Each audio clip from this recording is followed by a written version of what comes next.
प्रभु तेरी वाणी जीवन की रोटी, नैनों की ज्योति अंधेरा मिटाती।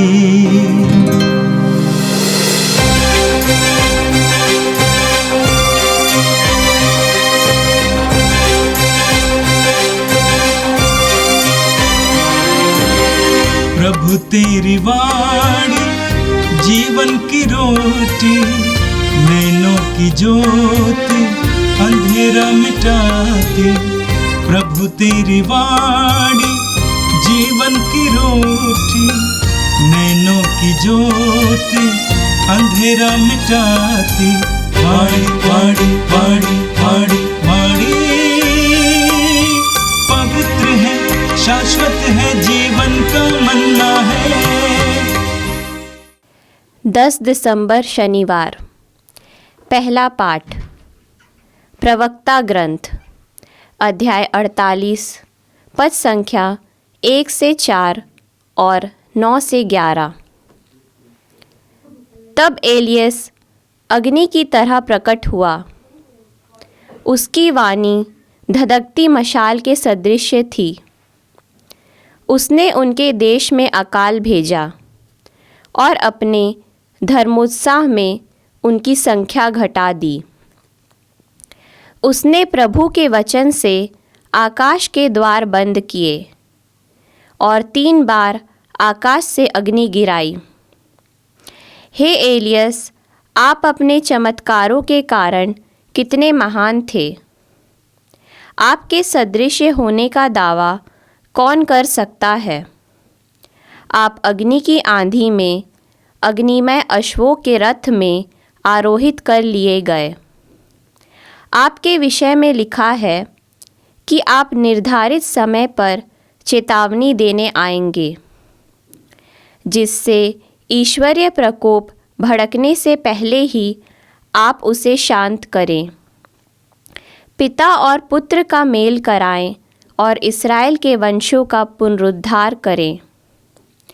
धन्य है वे जिन्होंने आपके दर्शन किए, जो आपके प्रेम से सम्मानित हुए। यह प्रभु की वाणी है।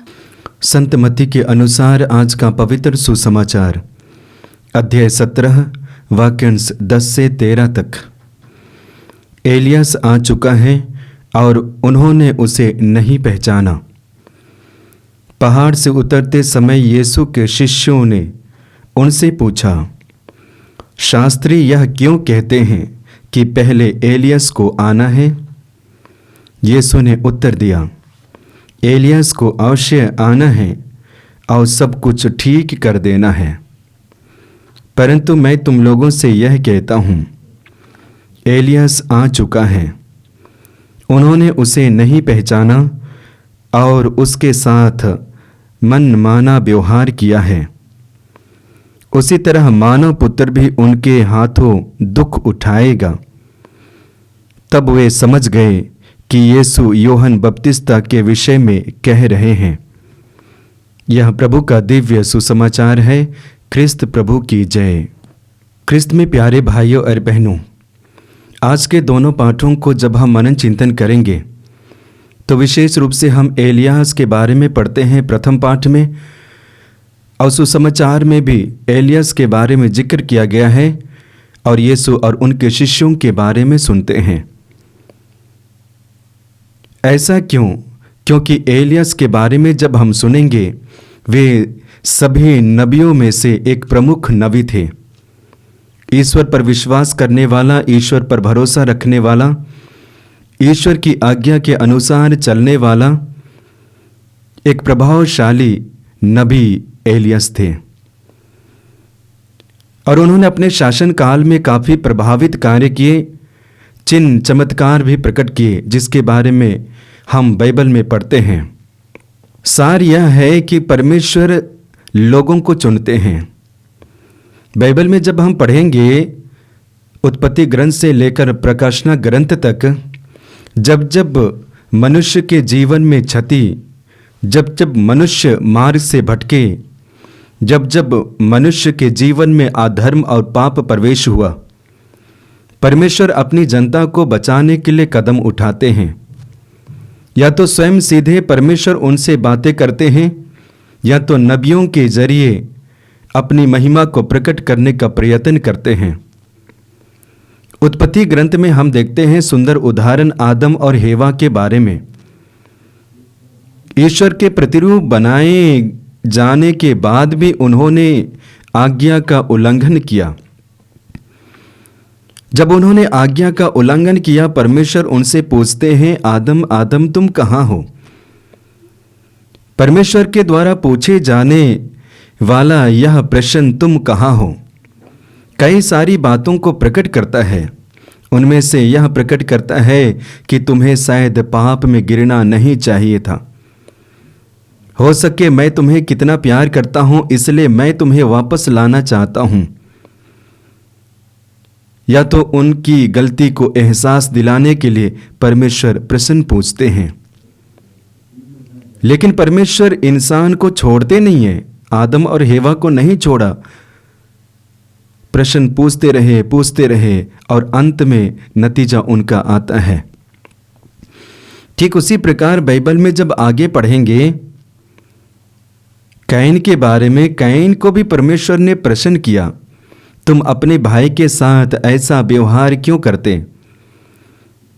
तुमने अपने भाई हाबिल की हत्या क्यों किया? एक तरह से परमेश्वर कैन को ढूंढते हैं, चेतावनी देते हैं। आगे ठीक उसी प्रकार बाइबल में पढ़ते जाएंगे, यूसुफ के बारे में पढ़ते हैं। यूसुफ के घर वाले विशेष करके उनके भाई यूसुफ को त्याग दिए, दूर किए, मारना चाहते थे, लेकिन परमेश्वर उनके साथ रहे। उनके जीवन में घोर आपत्ति, चुनौती, संकट, मुसीबत, दयनीय दशा, दर्दनाक पीड़ा, फिर भी परमेश्वर यूसुफ को नहीं छोड़ा। वचन में पढ़ते हैं परमेश्वर यूसुफ के साथ रहे और इसलिए बाद में यूसुफ एक सफल व्यक्ति, प्रभावशाली व्यक्ति बनते हैं। ठीक उसी प्रकार जब हम इजरायली जनता के बारे में देखते हैं, इजरायली जनता को परमेश्वर ने चुना था, दयनीय दशा से ऊपर उठाया था, नीचे स्थान से ऊपर उठाया था और एक सम्मानित व्यक्तियों के रूप में दर्जा दिया था। और इसलिए परमेश्वर कहा था कि तुम मेरे हो, मैं तुम्हारा ईश्वर हूं। जब परमेश्वर ने यह कहा कि मैं तुम्हारा ईश्वर हूं, वे हमेशा हमेशा के लिए ईश्वर के पुत्र और पुत्रियां हो गए। लेकिन इस बात को उन्होंने एहसास नहीं किया और इसलिए वे भी मनमाना जीवन जीना शुरू किए। जैसे कि आज के प्रथम पाठ में हम वर्णन पाते हैं कि इजरायली जनता मनमाना जीवन जीना चाहती थी, और नतीजा क्या हुआ? वे परमेश्वर से दूर चले जाते हैं। दूर होने की वजह उनके जीवन में तरह तरह के पाप प्रवेश होते हैं। सबसे पहले वे सच्चे परमेश्वर को छोड़ते हैं, सच्चे परमेश्वर को सच्चे परमेश्वर के रूप में नहीं स्वीकारते हैं। मूर्ति, देवी देवता की पूजा, आराधना करना शुरू करते हैं, परमेश्वर से दूर हो गए। इतना ही नहीं, उनके जीवन में विशेष करके नैतिक पतन होना शुरू हुआ, आचरण में पतन होना शुरू हुआ और इस तरह से वे गिरते गए। लेकिन परमेश्वर ने उन्हें नहीं छोड़ा। उन्हें बचाने के लिए अलग अलग नबियों को चुनते हैं, अलग अलग समय में अलग अलग नबियों को भेजते हैं और नबियों के माध्यम से प्रभु कार्य करना चाहते हैं। नबियों को प्रेरित करते हैं, नबियों के मुख से बोलते हैं, पश्चाताप करो, पश्चाताप करो। अधर्म के मार्ग पे तुम चल रहे हो, वापस लौटो, वापस लौटो, क्योंकि यह प्रभु की वाणी है। उनमें से कितने नबी उनके पास गए, चेतावनी दिए, प्रभु की शिक्षा के बारे में बताए, पश्चाताप का संदेश दिए, फिर भी वे मार्ग को नहीं बदले, लेकिन नबियों को ही मारे, नबियों पर ही अत्याचार किए और इस तरह से नबियों को ही दूर भेजे। इतना होने के बावजूद भी परमेश्वर अपनी जनता को नहीं छोड़ते हैं, उनके जीवन को बदलना चाहते हैं, वापस लाना चाहते हैं।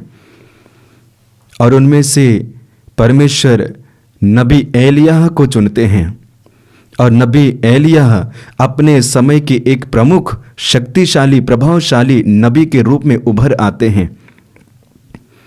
अपने समय में काफी चिन्ह चमत्कार उन्होंने प्रकट किया, जिसके बारे में आप अवगत हैं। 3 वर्षों तक बारिश नहीं हुई और उस समय नबी एलिय्याह प्रार्थना करते हैं, क्यों अकाल के समय में काफी मर रहे थे।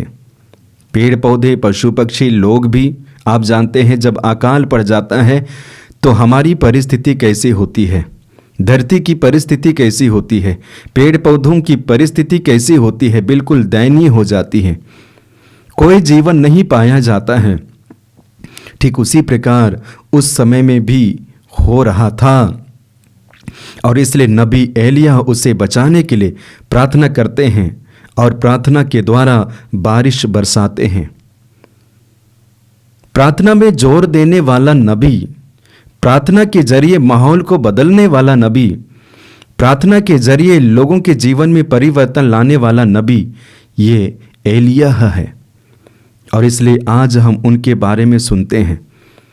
तो जब आज हम उनके बारे में सुनते हैं, हमें ही उतना ही संदेश मिलता है जिसके द्वारा हम भी अपने जीवन को बदल सकते हैं। जीवन के सूखेपन में हम हरियाली ला सकते हैं प्रार्थना के माध्यम से। आध्यात्मिक जीवन में जब सूखेपन आ जाते हैं, प्रार्थना के जरिए हम हरियाली ला सकते हैं। हमारे परिवार में ही जब सूखेपन आ जाते हैं, हम हरियाली ला सकते हैं प्रार्थना के जरिए, आशीष बरसा सकते हैं प्रार्थना के माध्यम से। क्योंकि वचन में हम पढ़ते हैं, दीनहीन ने प्रभु से दुहाई दी, प्रभु ने उनकी प्रार्थना को सुनी। और नबी एलिय्याह की प्रार्थना को सुनते हैं। नबी एलिय्याह ऐसे परिस्थिति में अकेला नहीं थे, बल्कि परमेश्वर उनके साथ थे। नबी एलिय्याह जैसे आप और मैं जीवन जीते हैं, ठीक उसी प्रकार वह भी जीवन जिया। जैसे हम जीवन जीते हैं, ठीक उसी प्रकार नबी एलिय्याह भी अपने जीवन में सुख और दुख को महसूस किया, अनुभव किया। फिर भी वो टूटा नहीं, बल्कि हिम्मत के साथ जो अधर्म के मार्ग पे चल रहे थे, उनको चुनौती देते हुए वापस लाते हैं। सुंदर उदाहरण नबी एलिय्याह के बारे में पढ़ते हैं। जब परमेश्वर ने वाणी दी, एलिय्याह तुम राजा आहाब के पास जाओ और ये सूखापन के बारे में परिवर्तन लाओ, प्रार्थना करो। एलिय्याह राजा आहाब के पास में जाते हैं।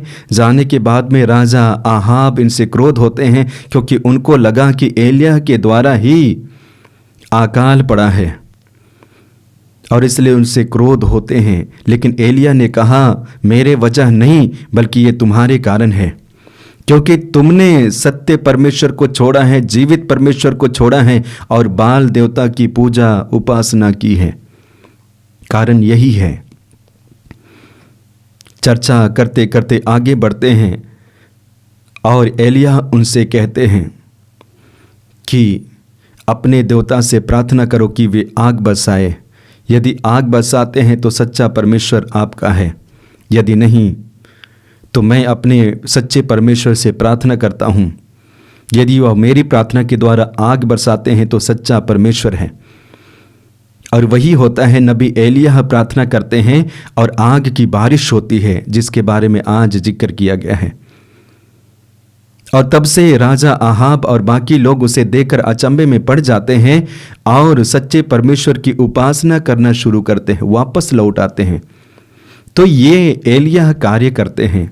जहाँ पे अधर्म है, अधर्म के मार्ग पे चलने वाले लोग हैं, उनके लिए चुनौती देते हैं, वापस आने के लिए मार्ग तैयार करते हैं और पुनः वापस खोए हुए एक तरह से दर्जा को वापस दिलाते हैं।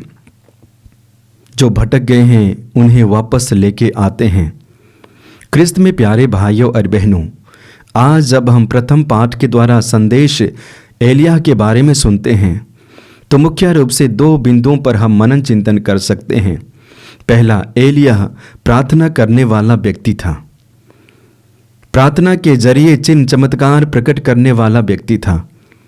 तो जब हम अपने जीवन में प्रार्थना को प्रथम स्थान देंगे, ईश्वर को प्रथम स्थान देंगे, निश्चय ही परमेश्वर की आशीष और कृपा को अपने जीवन में प्राप्त करेंगे। और यदि नहीं तो अपने जीवन में सूखेपन को महसूस करेंगे। तो हम आगमन काल में हैं। हमारे लिए संदेश यही है कि दिन प्रतिदिन प्रार्थना की गहराई में जाने के लिए संदेश मिलता है। प्रार्थना के माध्यम से या प्रार्थना की गहराई में हम जाएंगे, उतना ही ज़्यादा परमेश्वर और उनकी योजना को हम पहचान पाएंगे, जान पाएंगे और एक तरह से अपने आप को भी सही दिशा पे ला पाएंगे। दूसरा बिंदु है, एलिय्याह परमेश्वर की वाणी को बराबर सुना करता था और उसी के अनुसार जीवन जीता था। परमेश्वर सीधे एलिय्याह से बात करते थे, एलिय्याह तुम जाओ, एलिय्याह जाते थे। परमेश्वर एलिय्याह से कहते थे, ये राजा आहाब से कहो, और बाकी लोगों से वे कहते थे। प्रभु के इशारे पे चलने वाला व्यक्ति था, नबी था। आज हमें देखने की आवश्यकता है, क्या मैं प्रभु के इशारे पे चलने वाला व्यक्ति हूं या नहीं। अक्सर हमारे जीवन में होता क्या है, परमेश्वर की वाणी को या तो सुनते हैं या तो कतई सुनते ही नहीं है। हालांकि परमेश्वर हर समय हर क्षण हमसे बातें करते हैं, अपनी योजना को प्रकट करते हैं, संदेश देते हैं, लेकिन क्या हम सुन पाते हैं? शायद यदि सुनते तो हम प्रभु के इशारे पे चलते। आज हमें प्रभु के इशारे पे चलने की आवश्यकता है। संसार के बारे में देखते हैं, संसार इतना खूंखार, संसार में कई सारे कार्य होते हैं जो अच्छे हैं, बुरे हैं। कहीं ना कहीं हम भी फंस जाते हैं। लेकिन जब हम प्रभु के इशारे पे चलेंगे, प्रभु के इशारे पे आगे बढ़ेंगे, निश्चय ही हम यानी कि सत्य के मार्ग पे ठहरे रहेंगे। नबी एलिय्याह की तरह बड़े बड़े कार्य करेंगे। तो आज आगमन काल में है, वचन के द्वारा हमें संदेश मिलता है कि हम प्रभु के इशारे पे चलें। क्रिस्त में प्यारे भाइयों और बहनों, जब आज के सुसमाचार में प्रवेश करेंगे, वहाँ पे यीशु शिष्यों के बारे में वर्णन पाते हैं। यीशु मसीह अपने शिष्यों से कहा, जो तुमने दर्शन किया है उसे तब तक के लिए नहीं बताओगे जब तक मानव पुत्र पुनः प्रकट नहीं होगा। ये दर्शन अर्थात क्या? मत्ती के सुसमाचार अध्याय 17 में पढ़ेंगे। वहां पे प्रभु यीशु मसीह अपने 3 शिष्यों को अपने साथ लेते हैं, पहाड़ पे जाते हैं जहां पे उनका रूपांतरण होता है। शिष्यों ने उसे देखा, देखने के बाद में अचंभे में पड़ गए, देख नहीं पा रहे थे, क्योंकि प्रभु का मुखमंडल, यीशु का मुखमंडल में परिवर्तन था। और उस समय परमेश्वर की उपस्थिति को गहराई से महसूस कर रहे थे। इसलिए पेतरुस ने कहा था कि प्रभु, हमें यहां पे होना कितना अच्छा है। हम यहां से हटना नहीं चाहते हैं, यहां से जाना नहीं चाहते हैं, क्योंकि यहां पे परमेश्वर की उपस्थिति है। प्रभु के सानिध्य से दूर जाना नहीं चाहते थे। और इसलिए पेतरुस कहते हैं, यदि आप चाहे तो एक आपके लिए, एक मूसा के लिए, एक एलिय्याह के लिए टेंट बनाएंगे और यहीं पे रुकेंगे। ये अनुभव, ये दर्शन मिला। अब इसी को प्रभु यीशु मसीह नहीं बताने के लिए कहते हैं शिष्यों को। लेकिन इसके विषय में शिष्य आगे प्रश्न करते हैं, गुरुवर बताइए कि शास्त्री बार बार क्यों कहते हैं कि एलिय्याह को आना है। यीशु ने कहा कि सत्य है, निश्चय है, एलिय्याह को आना है और सब कुछ को ठीक करना है।